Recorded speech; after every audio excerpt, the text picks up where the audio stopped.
bakante yung ano. Ayaw mo dito sa una. Sino yung mga guest? Mga guest dito. Hindi ako mag-start pag wala nang upo. Sino kakausapin naman dito? Sino makakasina ng laway dito? Sabihan mo, tutulog ako eh. Bakit? Bakit kayo lumapit talaga yung mga sa'yo? Bakit dito? Saan po kayo dito?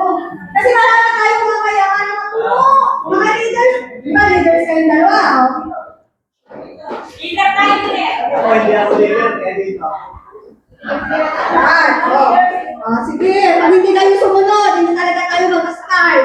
Kasunod ng mga estudyante ko eh. Grabe talaga. Pwede ba natin palakpakan yung mga estudyante natin na sobrang masunurin? Ganyan dapat, masunurin.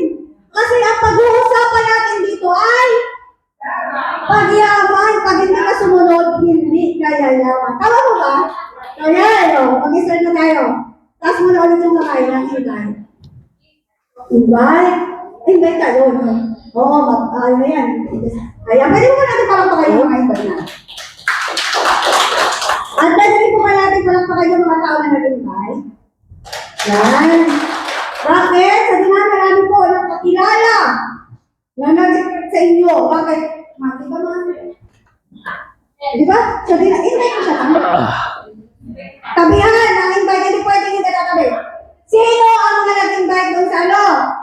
Tabi, kanino to? Bawal, walang tao. Tabihan, mamaya, papaalisin natin. Tabihan, pero invite? Invite? Mamaya na. Sige, ka na, meron daw dyan. Kailangan kasi, pag nag-i-start na, bawal kasi ang reserve ng upuan. Kailangan, pag nandito, upuan, tabihan niyo po yung mga invite nyo. Kasi po, yan ay magiging future business partner nyo. Ngayon pa lang dapat ipakita nyo na sa kanya yung support mo. Tama po ba? Ayan. So, ayan, bago po ako mag-start, bago ko ipakilala yung ating malupit na speaker. Okay lang po ba na magpakilala ako? Sino may TV? Hindi nung sakit na TV Sino may TV? Sa bahay. Sa mga invite, sino may TV sa invite? May TV kayo, ma'am? May TV kayo? Yung totoong TV. Mayroon. Pero nakita mo na ako sa TV. Dati ako artista. Hindi ka naniniwala. Ako po ay dating artista. Kaya lang, nagsarado kasi yung ABS-CBN. Tama, ma'am? Nagsarado. Ayun! Very good! May pwede ka sa akin. Kaya, di ba nagsarado yung ABS-CBN? Kaya ako po ay nag-opti na lang. Di ba? Alam mo na kung sino? Kilala mo na kung sino? Ako po si Julia Barreto ng One Opti. Ay, grabe! Dapat pinapalakpakan yung sandang. Tama! Hindi mo pa pinalakpakan. Di ba? Wako! Sa akin ba? Naman lang sa akin ang palidulo. Tama, ma'am? Yes. Ayun po, pero sa tunay na buhay po, ako po si Aileen Tihano, pumong probinsya ng Marinduque. Sa Marinduque, ako lumaki, sa Manila naman ako lumaki. Ma'am, di ba? Baka naman sabihin nyo, kasi nung nagsabog ng blessing si Lord ng katagkaran, ay ako'y natulog. Hindi ako nabigyan ng pagkakataon yung biyaya na tumangkat. Diba ba? Ayun, tawa na sila. Pero syempre, ako po ay dating empleyado. Sino ang empleyado? Nasa kamay. Empleyado. Kamusta ba yung empleyado? Mayaman na. Ako dati empleyado din eh. Ang dami kong naipon dyan dati. Facebook nga lang. Diba? Tapos butang.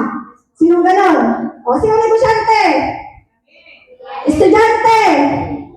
Pugante. Alam niyo yung pugante, sinakatos nila dito, no? So yun. Ako po ay dating empleyado sa Max Restaurant. Sino ang sa Max Restaurant? Kumakain. Kami! Yan. Kumakain sa Max. Kung kumakain kayo ng Max, sa Max, hindi ka pwede kumain doon pag 100 lang ang pera mo. Oy, grabe pala yan. Kasi isang takal na kanin doon, 130 na agad. Ilang kilong bigas yun. 130 Diba? na? So ako po ay taga-balot ng ano doon. Ay, lumpia. Kaya masarap yun kasi nilalawas-lawas natin doon. Pero joke lang, syempre may gloves naman yun. Baka mamaya hindi na kayo kumain doon. Diba? So, yun. 14 years po ako doon. Then, nag-resign. Nakilala ko po si Opti. Sabi kasi niya kung nagsabi sa akin, medyo habaan ko daw. Habaan ko daw sulutin ako eh. Diba? Habaan ko. So, yung nasabi, ano po ako doon? Dahil lang po ako kayo siguro sa aking apply si Mama Lilis Marisa. Pwede po natin palakpakan. Siyempre, at pwede po ba natin palakpakan ang ating mahal na chairman? Grabe! Kasi kung hindi dahil sa kumpanya, kung hindi dahil sa akin ko, wala akong iwan OT, at hindi ako magkakaroon ng sarili ng sasakyan, hindi ako magkakaroon ng milyon dito sa... Yun! Grabe! Diba? Ay! Alam po tayo, marami tayo ng iPhone. Alam mo yung kinikita ng iPhone, 6 million. Ay, grabe. Makalapit ako tayo doon. Pero wag po akong ng pera na. Sabi naman, may 6 million siya. Abang lang sa labas, wala na yun. Wala na.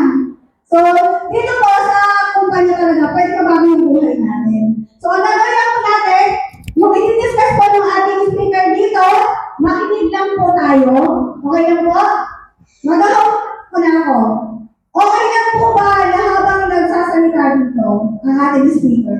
Okay lang po ba wala mo naman sa cellphone? Okay lang. Okay lang po ba na paki-silent? Kasi pag yan po ito malong ay irarapol po yan. Kasi ibibili natin sa walang cellphone. Pangalawa, okay lang po ba na walang magkukwentuhan? Lalo na po yung mga nag-invite, wag niyo pong kukwentuhan yung in-invite nyo. Kaya po, kapag po yan ay nakita, lalo na po ako po masita.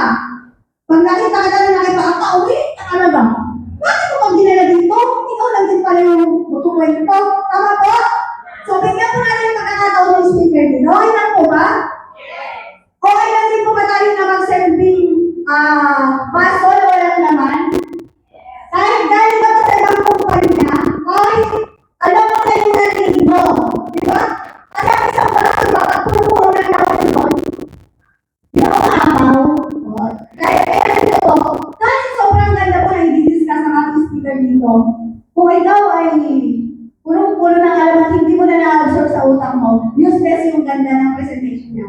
Tama po? Mag-focus po tayo doon sa speaker. Kasi po ang speaker ito, minsan lang po itong tumayo dito. So, isa po yan sa talaga, hinahangaan ko din po siya. Katuwan din po siya ng kumpanya.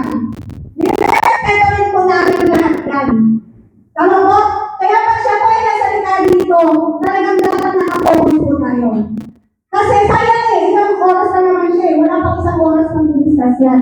Sayang na yung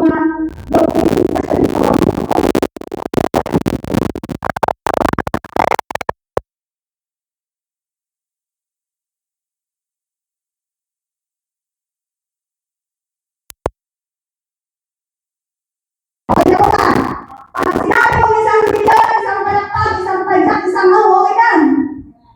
Tama, isang milyon. Hindi. Ako, dapat sabay-sabay.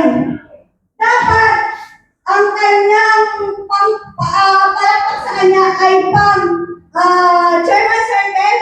Ilang pinita naman ang share? Kailangan ang palakpak nyo ay ang 10 milyon. Tama ba?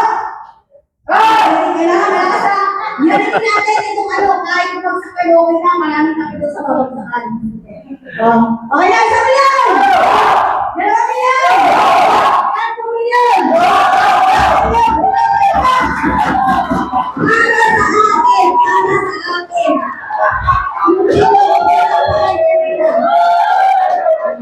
Opo ko na. Bakit? Kanya pala yun? Ha? Hindi. Para ma-experience ko naman ang pinapalakpakan mo. Ba? Eto na talaga. Wala na alam ko ito Kailangan nung may mga yung ating palakpak. Sabi niya!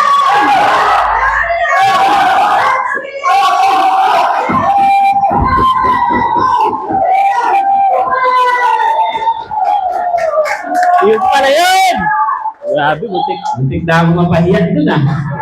Nasaan yung ano? Ay, pwedeng makahingi ng tissue. Tissue, konti lang, konti lang.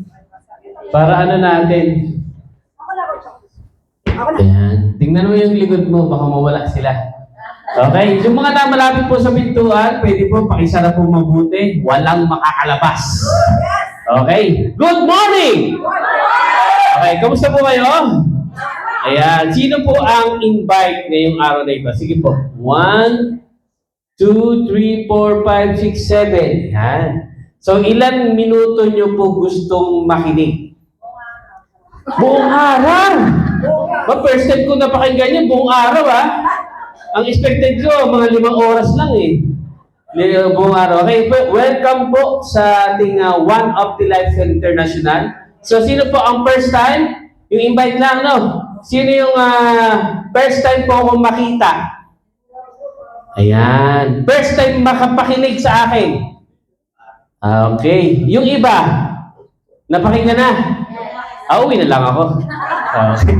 Okay, anyway, ako nga pala po si Coach Richard. Ako po ay, reserve. Ika nga. Yung ating mga speaker ngayon, sa One of the ay medyo busy. So ako po muna yung mag-handle po sa inyo. Okay lang? O syempre, bago po ako magsalita, magpapakilala po muna ako. Ako nga pala po si Coach Richard. Ang aking pong pinagmulan ay Samar. May Bisaya po ba dito? Ayan, Waray. Oh, alam nila. Ano yung sabihin ng Waray Upay? Ha? Walang pera? Pera pala yun? Ngayon ko lang nalaman ah. Waray Upay pala yun? Ano? Huwag na hot. Malapit na dun sa babantot ah. Malapit na.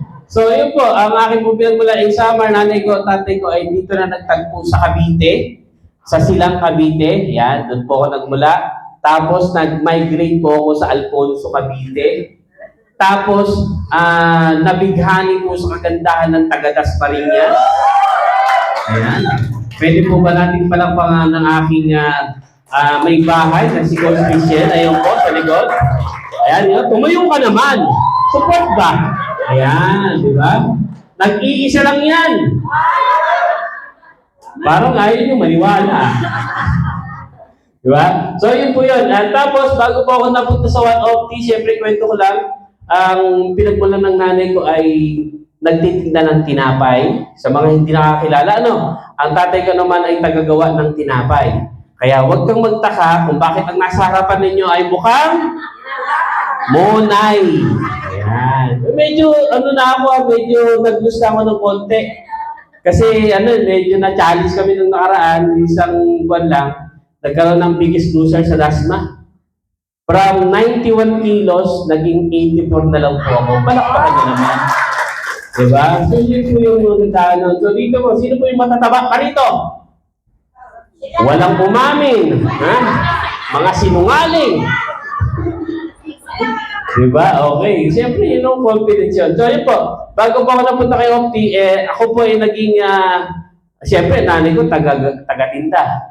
Ang tatay ko, taga-gawa. Ano po ba yung magiging anak? Ha? Pwede. Tama yun. O, taga-kain po talaga. Pero naranasan ko po, nung ako po bata, ano po ako, taga-tinda po ng tinapay. Ang taga-tinda ngayon ng tinapay, social na eh. Nakamotor, kasama na yung oven, kasama na yung social na. Nung kami, nung panahon namin, lakad lang. Lakad lang. Ang lalakarin mo, mga 3 kilometro, lakad lang, salo-salo mo yung tinapay, nakalagay sa kahon, iikutin mo yung buong Alfonso para lang makapagtinda. Tapos, sa umaga, bago pumasok, magtitinda muna. Uuwi, para maligo, bibihis, saka papasok sa elementary. Sino yung ganun ng bata pa? O, di ba? Ang masarap, minsan nahihiya po ako. Alam mo bakit? Kasi yung mga kaklase ko, nagpapasukan na ako, may bit-bit pang tinda, tinapay. Bago pumasok, pero sila, nandun na, papasok na. Pero wala po akong pakialam doon. Alam mo bakit? Kasi kailangan ko ng pera. So, pera naman talaga. So yun po yun, bago na nawala po yung ano namin, naging yung bakery, napunta po ako sa pagtitinda ng mangga, tsinelas. Nung lumaki-laki na, nag-apply po ako sa pabrika. So dito, sino po ba rito ang empleyado? Wala na? Sir, anong trabaho, sir? Security guard. O, diyan, maraming member ng one of the security guard. Yung iba po, ano po, negosyante, may tindahan sa bahay. O, meron. Ano pa? Meron. Teacher dito, doktor, engineer, ano, contractor, congressman. Wala naman. Wala, ano, siyempre, may yaman na yan, ano. So, yun po yun. Tapos, naging empleyado po ako ng Pure Gold, SM, Watermark, Andox, na marami na akong pinasok. Ibig sabihin, 20 years po akong naging empleyado. So, sino nakakalampas doon? 20 years. Kayang lampasan ng 20 years sa pagiging empleyado? Ilang taon po? 37. Uy, grabe. Parang pa kayo naman si ma'am. 37, di ba? Imagine niyo yun, 37. Meron pang lalakas doon? Wala, subo na bataan. So ako, 20 years ha? 20 years po ako empleyado. Bakit po ako nag-decide na mag-segue ng trabaho? From San Miguel, Dicer, naging supervisor. Kasi ano eh, sinipagan mo eh. Sinapagan ko magsip-sip sa bus. Di ba? Sa pagiging Dicer kasi, sa SM, sa Pure Gold, kailangan masipag ka. So doon po kasi, contractual po doon. Kapag ikaw ay tatamad-tamad, di ba 5 months lang ang contract sa supermarket? Pag tatamad-tamad ka, hindi ka marirenew. Ganun po yun. Kaya ang ginagawa namin, kahit hindi namin trabaho, tinatrabaho po namin. So, total effort, kulang na lang yung pag-uwi niya, sasamahan ko pa palabas para lang ma-renew ng contract. Kasi kung hindi mo gagawin yun, yung extra effort doon sa trabaho, pwede kang ma-reject. Hindi ka na ma-renew, wala ka ng trabaho. So, kailangan mo. So, kumbaga sa no choice, ika nga. Kailangan mong gawin kasi para makakain. O, ganun talaga. So, sinabagan hanggang sa nagkataon, binigay ni Lord na gusto ko makapasok sa San Miguel as a supervisor. So, nangyari, after 4 years ng pagiging Dicer, naging empleyado, naging supervisor na. Pag supervisor, maraming uy, sino sabing maraming pera ang supervisor? Okay, patunayan mo! Okay. Ito po, naging supervisor po ako ng siguro 10 years na supervisor. Kasi nangyari sa akin, nung ako po empleyado, nung naging supervisor ka na, may mga outlet ka na or supermarket na iikutan. Ayan. Kung dati po ako yung nagdi-display, ako naman yung taga-turo ng i-display. Medyo maganda na, Medyo maganda na. Supervisor na eh. Kumbaga, kung dati maglalakad ako, nung Dicer ako, maglalakad ako, sir, ano po yung utos niyo? Ganun. Nung supervisor na, medyo umangat ang konti. Yan. Okay mo yung natin dyan, yung display, gano'n. Check yung gano'n. Medyo maangas ka na ng konti. Pero pag tinanong mo, sir, pwede bang pahirap ng 20? Ha? Teka na, baka kulang itong pamasahe ko eh. Oh, ganun talaga, totoo yun. Supervisor sa San Miguel, akala nila maraming pera. Pero in reality po, kapos din. So doon ako napaisip, saan kung meron po akong isang anak na ang katumbas po ay 10. Ay, makatawa siya, lagot ka. Isang anak, ang katumbas po ay 10. Kaya lang sabi ko, kung mananatili po akong empleyado, tapos ang kinikita ko ay minimum, paano na yung college niya? O, di ba? Ang ngayon po, binabayaran ko sa college is 60,000. Malaki, maliit? Malaki. Di ba? Malaki. So, kung hindi ko po gagawin na magkaroon ng extra doon sa trabaho ko, paano yung kulihin niya? Hindi ko siya kayang bayaran. Actually, nung pinag-aaral ako ng nanay ko nung college, utang-utang talaga eh. Utang talaga.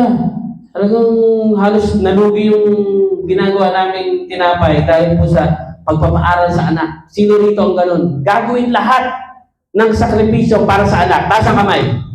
O, kita niyo yan? Ganon din po kami. Kailangan mong pag-isipan yung future ng bata. So, minsan nga, kahit yung pambili ng Jollibee, na para sa sarili mo, ang pag hinangingi anak mo, ano gagawin? Ibibigay mo na lang. Tama? Nagsisinungaling ka pa minsan. Nangingi ng Jollibee. Pa, bili mo ng Jollibee ha, pag-uwi ha. Siyempre, oo anak, no problem. Eto na, uuwi na ngayon. Pa, saan yung Jollibee? Sarado yung Jollibee. Sarado, nagsasara pala yun.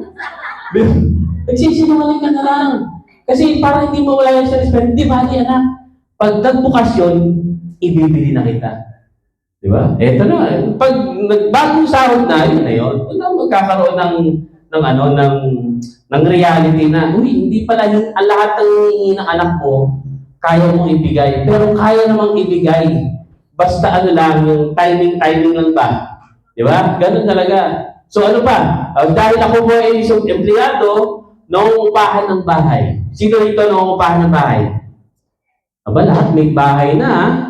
O, meron nangungupahan ng bahay. Ang bahay ko po sa Cavite that time, 2017, ang bahay ko po na inuupahan ay 2,500 sa Cavite. Sa Manila ba, magkano ang pinakamababa? 10?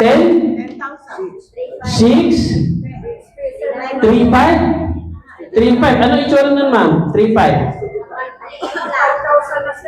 5,000. Alam niyo po ba yung tao nag-imbita sa akin dito? Yung nagsilbing angel sa akin? Siya po, ang binabayaran niya sa Las Piñas, I think 1,500. Oo. Hindi special yun. Bahay talaga yun. Alam mo kung bakit? Pagpasok mo sa pintuan, 4 na bang labas ka na. Ganun katindi. Kasi nga, 1.5 lang yung kaya ng budget. Ang matindi nun, kung saan sila nagsasala, doon din sila kumakain. At doon din sila matutulog. Ang sweet, di ba? Close na close ang pamilya. Di ba? Ganun po katindi. Kaya bilib po ako doon sa tao nag-invite sa akin yan. Kasi bakit? Ngayon po, Hall of Famer na ng One of the Lifestyle International. So sabi ko, kung nagawa niya yun, gusto ko rin yun.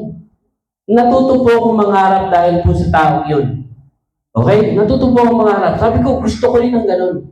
Ano nangyari? Inipita ngayon ako sa One of the 2017. Nakapag-join po ako October. Ayan. Asa na po yung aking clicker?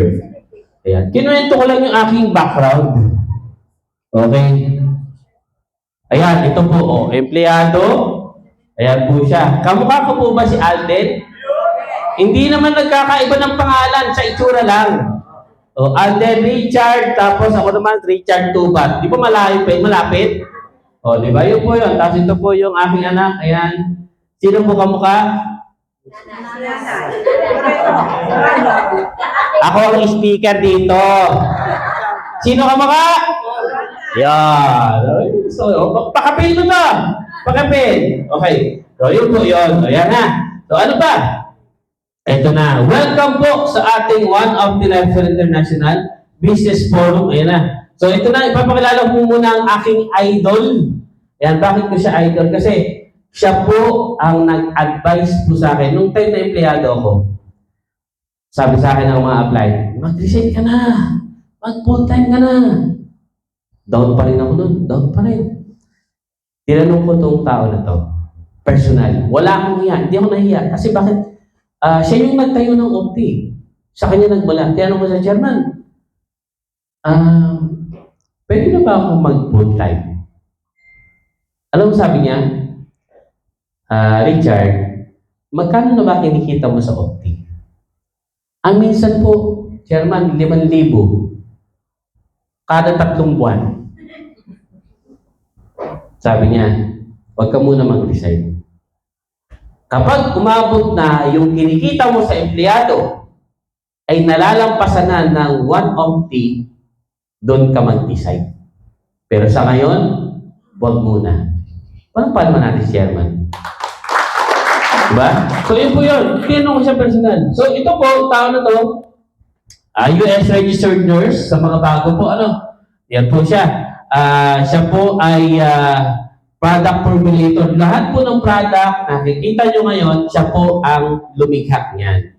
So, Business Tycoon, meron na po siyang 12 company dito po sa Pilipinas. Ayan po. And then, Leaders Mentors. So, baga, siya rin po ang nagme-mentor sa mga Hall of Famer ngayon kung bakit po narating nila ang estado ngayon ng mga Optimians. Paano niyo naman? Okay, philanthropist. Ayan, at saka multi-awarded businessman. So marami na po siyang award na natanggap all over the country at saka sa ibang bansa. At syempre, 20 years combined experience in corporate and MLM. So yun po yan. So meron din po siya ngayon, MPB Ventures Corporation. So iba-iba. Mamaya po makikita niyo po ano-ano mga company yan. Okay, next. Okay, ayan na. Ang number 1, ito, meron po tayong manufacturing plant ng One of the. Dati po, si One of the way back 2017, ang nakikimanufacture lang po tayo sa ibang company. Okay, ngayon, dahil hindi pumayag si chairman, ang gusto niya, mabigyan ng quality yung produkto natin na na-secure, na walang kukopya. Ika nga. So, gumawa po siya ng sariling manufacturing company. Paano pa kanya naman yan? Diba? So, yan po ay located sa Bulacan. Okay, next. Ayan. At meron dito tayong iShort International Trading Corp. Ayan. Our very own Import-Export Company. Sila po yung nakakasiwa ng pag-formulate ng mga product po natin. At the same time, sila rin po yung nagangalap ng mga produkto galing ibang bansa para mai-transfer po dito at dito po gagawin sa Pinas yung production po ng ating product. Okay? Kaya papansin nyo, yung ating pong produkto ay hindi lamang galing sa, ang raw materials, hindi lamang galing sa Pilipinas. Meron din sa ibang bansa. Okay, palakpakan nyo naman po. Yan. Next. Ayan. Ito na. Ang ating main office branch. Ayan. So, kung saan po kayo nakaupo ngayon, kita nyo naman, di ba? Nag-guest ka na, may upuan, may pre-aircon, maganda ang mga cast, buwapo pa ang speaker, saan ka pa? Di ba? So, yun po yun. Yun po yan. May mga branches po tayo, main branch. At meron po tayong Cebu, Cagayan, Iloilo, tsaka sa Tiago Isabela. Yan po yan. 3, 4, 5, no? So yun po yun. At meron din po tayong legalities. So, siyempre, mahirap namang magtayo ng kumpanya ng kulang-kulang. So, kumpleto po tayo ng legalities, kaya po matibay po ang ating One of the Lifestyle International. FDA approved, meron tayong SEC, ayan, at meron din po tayong DTI, at siyempre yan, yung tax, siyempre naman, BIR, at FDA yan. Lahat po ng product po natin ay FDA approved. Yan. So, maganda po yung produkto natin kasi pwede po siyang i-take ng tao. Okay? Kapag nangingi sa inyo yung client nyo ng approved or certification, meron pong available sa counter. Pwede po kayong mag-avail doon para meron po kayong panghahawakan ng papel. Pag may naghanap, meron po kayong ipapakita. Okay? Next. At syempre, awards and recognition, ayan, by Superbrand. Ayan. So, yung ating pong produkto ay awarded by Superbrand in the worldwide po yan, ha? So, hindi siya basta-basta. So, let's talk about health naman. Ayan. So, risk factor. Bakit nga ba na-create ang One of the Lifestyle International? Kasi, karamihan po ngayon, sino rito ang takot mamtegi?